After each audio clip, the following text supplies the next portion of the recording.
เราเคยเกลียดกันเมื่อตอนเราเป็นนักเรียนและยังเคยมีเรื่องกันไว้เราเคยโกรธกันเมื่อเจอกันในชั้นเรียนไม่เคยยอมฟังผู้ใดไม่เคยยอมให้กันชอบทะเลาะมีเรื่องกันทุกที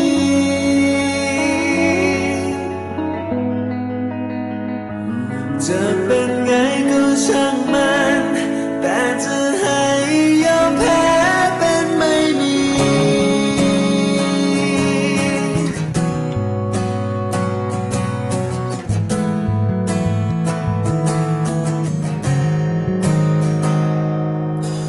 พอเราเติบโตกลับเปลี่ยนแปลงความคิดเดิมและเราลืมที่ทำกันไว้ทำความเข้าใจไม่ให้ใครมาซ้ำเติมจูงมือพากันก้าวไปรักใจเราช่วยกันหากปัญหามีอยู่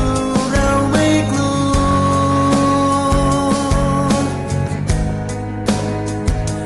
หากว่าเราจะช่วยกันไม่มีวันความหวังจะมืดมัว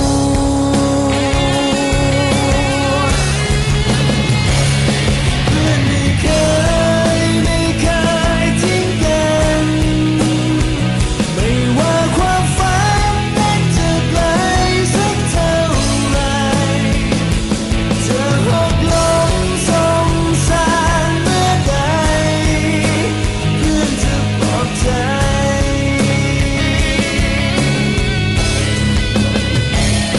ไม่มีคนที่จะรู้ใจไม่มีใครรักและตามใจเหมือนเพื่อนเก่าจะทำไงตามใจแต่เราเพื่อนเรารักจริ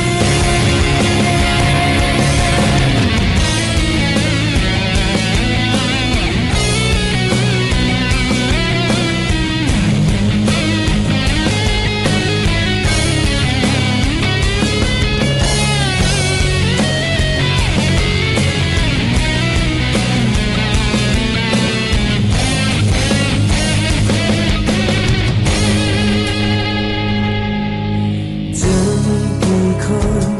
ที่จะเคยมีเพื่อนดีและให้เราทำตามความฝันจะมีกี่คนที่เต็มใจจะร่วมทางและเข้าใจ